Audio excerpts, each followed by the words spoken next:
Minute আমরা শুরু করছি, কিন্তু কোনো রকম কথা বলার আগে আমাদের দেশের চিরায়ত যে মঙ্গলবাদ্য আমরা বলি, সেই মঙ্গলবাদ্য সানাই বাজিয়ে আমাদের আজকের অনুষ্ঠান শুরু করছেন সানাই শিল্পী হাসান হায়দার খান। তার সানাইয়ের সঙ্গে সঙ্গে আমাদের এটা শুরু হবে, তারপর আমরা আমাদের কথা বলব।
বাজিয়েছি আর বাউল সঙ্গীতে আর ইংরেজিও বাজিয়েছি।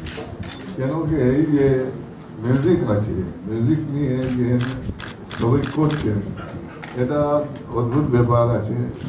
এটা আমার খুবই খুশি হয়েছে, হয়নি কোনোদিনে। আমরা তো অনেক ঘুরেছি, অনেক বাজিয়েছি, অনেক তো আমার সময় অনেক বাজিয়েছে।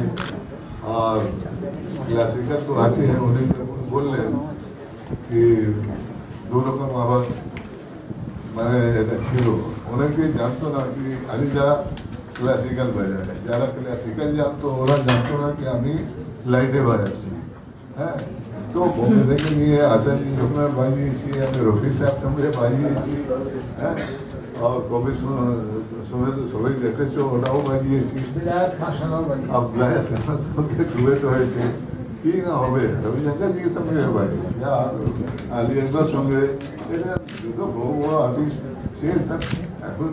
আর আমি তো এই চাইবো কি ওইরকম আবার লোক ফিরে আসুক। হ্যাঁ, কেন কি এইসব জায়গায় খালি হয়ে রয়েছে। হ্যাঁ, শ্রীকান্ত বাবু যত গান আমি শুনিও না, ওনার যে গানের মধ্যে মজা আছে সেটা আলাদা ব্যাপার। তো আমি তো অনেক কিছু রঙে বাজিয়েছি। মণিপুর থেকে লোক আসতো, এই চাই আলিদা, আমি ঠিক আছে চলো ওটাও বাজিয়ে দিলাম। অনেক এক্সপেরিমেন্ট আছে, এক্সপেরিমেন্ট আছে, অনেকটা ঠিকই বলছে। তো এইসব অনেক কিছু করেছি। তো আজকেও মানে আমি চাইছি যে রাস্তায় এনারা চলছে, সে উপরে আমি তো উপরওয়ালা আল্লাহ ताला के बोलबी कि इनको कामयाब करें। ये बहुत जो कोशिश कर रहे हैं, इनकी कोशिश कामयाब हो। দিনের সহজ পরব, গত বছর আমরা যে সাড়া পেয়েছিলাম আপনাদের কাছ থেকে, এই বছরও আশা করি তার ব্যতিক্রম হবে না। এবং আজকে আমাদের খুব বিশেষ আনন্দের দিন যে এখানে আমরা এটা মনে করি, আমরা যারা গান বাজনা করি, যে আমাদের যারা গুরুজন তাদের আশীর্বাদ নিয়ে আমাদের পথ চলা। আজকে এখানে এসেছেন ওস্তাদ আলী আহমেদ খান সাহেব, আজকে এখানে এসেছেন পণ্ডিত অনিন্দ্য চট্টোপাধ্যায়ের মতো মানুষ। তাদের এই আশীর্বাদ, তাদের এই ভরসা আমাদের পথ চলায় সাহায্য করে। আজকে এখানে শ্রীকান্তদা আছেন, জয় সরকার আছেন, অভিজ্ঞতা আছেন, এই সমস্ত মানুষ যাদের ছাড়া আমরা সহজ পরবের কথা ভাবতেও পারি না। আমরা দোহার এবং লোপামুদ্রা প্রোডাকশনসের পক্ষ থেকে গত বছর এটা শুরু করেছিলাম।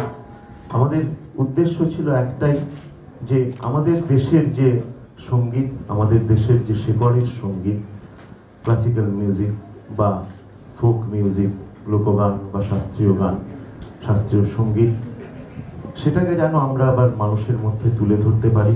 এবং শুধু বাংলার নয়, সারা দেশের যেই সঙ্গীতের প্রবাহ, তার মধ্যে যে বহুত্বের ভাবনা, নানা রকম সঙ্গীত, একে যাতে আমরা মানুষের সামনে তুলে ধরতে পারি। গত বছর আমরা এই কাজটা শুরু করেছিলাম, আমরা জানতাম না যে এই কাজটা কি হবে, কিন্তু সবার ভীষণ রকম প্রশ্রয়ে, ভীষণ রকম ভালোবাসায় এবং আপনারা যারা বিভিন্ন গণমাধ্যমে আছেন, আপনাদের প্রচারের ফলে আমাদের এই অনুষ্ঠানটা গতবার খুব সুন্দর করে আমরা সম্পন্ন করতে পেরেছিলাম। কারণ আমরা মনে করি আমাদের দেশ এক হলেও আমাদের ভাষা সংস্কৃতি আলাদা। পাঞ্জাবের মানুষ একরকম গান বাজনা করেন, বাংলার মানুষ একরকম করেন, তাহলে গুজরাটের মানুষ আর এক রকম করেন, আসামের মানুষ আর এক রকম করেন। এবং এই যে বহুত্ব, আজকে সারা বিশ্ব জুড়ে যখন আমাদের চেনানো হয় যে সংস্কৃতি বা গান বাজনা আসলে একই রকম জিনিস, আমরা সেটার বিপরীতে দাঁড়িয়ে বলতে চাই যে আমাদের দেশে নানা রকম ফুল আছে, নানা রকম গন্ধ আছে, নানা রকম গান আছে, নানা রকম সুর আছে। আজকে যখন বিশ্বায়নের কথা বলে একই রকম সংস্কৃতি আমদানি করা হয় আমাদের কাছে, তখন আমরা একটা কথাই বলতে চাই যে সঙ্গীতের বিশ্বায়ন তখনই সম্ভব যে তোমার জিনিস যদি আমার হয় তাহলে আমার জিনিসটাও তোমার হবে। তোমার গিটার যদি আমি ধরি তাহলে আমার দোতারা, আমার ঢোল, আমার তবলা, আমার সানাই, আমার বাঁশিও তুমি ধরো। যেদিন সেটা হবে সেদিনই প্রকৃত অর্থে আসলে সঙ্গীতের বিশ্বায়ন সম্ভব। তাই আমাদের এই প্রয়াস, আমরা খুব ক্ষুদ্র, আমরা জানি যত বড় স্বপ্ন আমরা দেখি তত বড় সাধ্য আমাদের নেই, আমাদের স্বাদ আছে শুধু। শ্রদ্ধেয় উস্তাদ আলী আহমেদ হোসেন সাহেবকে এবং পণ্ডিত অমিন্দ চট্টোপাধ্যায়কে, যারা তাদের অনেক ব্যস্ততার মধ্যে সময় করে আজকে সহজ পরবের এই ইনগরেশনের এই মুহূর্তে আমাদের সঙ্গে রয়েছে। সহজ পরব কি এবং কেন সেটা সম্পর্কে কালিকা আপনাদের একটুখানি অবহিত করলো। এটা আমাদের বলতে পেরে ভালো লাগছে যে সহজ পরব দ্বিতীয় বছরে পা রাখছে। এই কাজটা কিন্তু খুব সহজ নয়, যদিও সহজ পরব, কিন্তু কাজটা কঠিন। তার কারণ যারা এ ধরনের অনুষ্ঠান আয়োজন করেন, অর্গানাইজ করেন, তারা নিশ্চয়ই জানেন যে এ ধরনের একটা অনুষ্ঠান অর্গানাইজ করতে অনেক লড়াই করতে হয় অনেক কিছুর সঙ্গে, কিন্তু সকলের শুভেচ্ছায়, সকলের সহযোগিতায় সেই লড়াইতে কালিকা প্রসাদ, রাজীব, লোপা, ওরা যারা রয়েছে এবং আরো অনেকে যারা পরিশ্রম করছেন, সেই লড়াইয়ে কিন্তু সবাই জয়ী হবেন, এটাও আমাদের দৃঢ় বিশ্বাস। আমি শুধু একটা কথা বিশেষ করে বলতে চাই আজকের এই উপলক্ষে, সেটা হচ্ছে এখন আমাদের চারপাশটা যেরকম, সেই পরিস্থিতির মধ্যে দাঁড়িয়ে কথা আমরা সবাই হয়তো কম বেশি মেনে নেব যে এই মাপের একটা কোনো বড় সাংস্কৃতিক অনুষ্ঠানের আয়োজন, সেটা নাটকের উৎসব হতে পারে, সেটা গানের উৎসব হতে পারে, বা সেটা সঙ্গীতের উৎসব হতে পারে, সেটাকে যখন এত বড় আকারে মঞ্চস্থ করার একটা প্রচেষ্টা নেওয়া হয়, তখন আলটিমেটলি সেটাকে একটা লাভ ক্ষতির বিচারে ফেলা হয়, অর্থাৎ সেটাকে একটা কমার্শিয়াল ভেঞ্চার বানিয়ে দেওয়া হয়। এবার অবশ্যই এ ধরনের একটা অনুষ্ঠান আয়োজন করতে গেলে তার অনেক এক্সপেন্সেস থাকে, তার অনেক খরচ থাকে, সে তো সত্য কথা। কিন্তু সবকিছু ছাপিয়ে, সবকিছু পেরিয়ে সেই অনুষ্ঠান যদি একটা বিশেষ কোনো বার্তা সঙ্গীতপ্রিয় মানুষের কাছে পৌঁছে দিতে পারে, যেটা বাণিজ্য টাণিজ্য সবকিছুর অনেক ঊর্ধ্বে, তাহলেই সেই অনুষ্ঠানের সার্থকতা আছে বলে আমার মনে হয় এবং হওয়া উচিত। ঠিক সেই দিকে লক্ষ্য রেখেই সহজ পরবের আয়োজন। সহজ পরব করছে যে আমরা হয় কি নিজেরা নিজেদের গান বাজনা করতে ব্যস্ত থাকি, ব্যবসায়িক ভিত্তি, যেটা শ্রীকান্ত বলল যে আমরা কি করে বড় গাড়ি চড়বো, বড় বাড়ি করব, নাম করব, এইসব করতে থাকি, এইগুলোই আমাদের লক্ষ্য থাকে। কিন্তু এই অর্গানাইজেশন সহজ পরব এবং আমাদের যে দোহার, কালিকা এবং লোপমুদ্রার জয় এবং আরও সকলে যেভাবে নিজেদের এত ট্যালেন্টেড, লোপমুদ্রার তো ভক্ত আমি বহুকালের ওর গানের, এবং আমার বাড়ির সকলেই ওকে খুব ভালো করে জানে। কিন্তু ও ইচ্ছে করলে রোজ একটা করে প্রোগ্রাম গাইতে পারে, কালিকাও পারে, কিন্তু এরকম একটা অর্গানাইজেশন করে একটা জিনিস, বড় জিনিস প্রেজেন্ট করা এবং সেটা প্রিজার্ভ করা এবং আমাদের পরের জেনারেশনের আরও 100 বছর সেটাকে রেখে দেওয়া এবং তাদের জানা, এর জন্য যে সময়ের দরকার সেই সময় ব্যয় করতে আমাদের ইচ্ছে করে না, কিন্তু যাদের ইচ্ছে করছে আমি জানলাম তাদের আমার কৃতজ্ঞতা শেষ নেই। কালিকাকেও আমি বহুদিন ধরে জানি, এদের এই আন্তরিকতাভাবে যে জিনিসটা করতে চলেছে।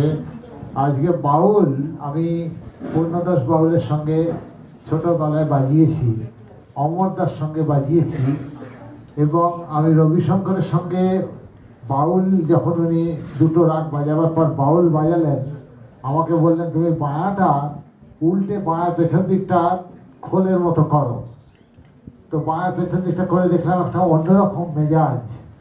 এই যে রুট, আমি বাউল সম্পর্কে জানি না অত, আমি হয়তো তবলা নিয়ে বা ক্লাসিক্যাল নিয়ে বলতে পারবো, কিন্তু এই যে একটা রুট মিউজিক আমাদের ধ্রুপদ, বাউল একটা রুট মিউজিক, এগুলো আমাদের জানা উচিত, আমাদের পরের প্রজন্মেরও জানা উচিত। এবং এই ব্যাপারে যে কাজকর্ম না করলে জানা যাবে না।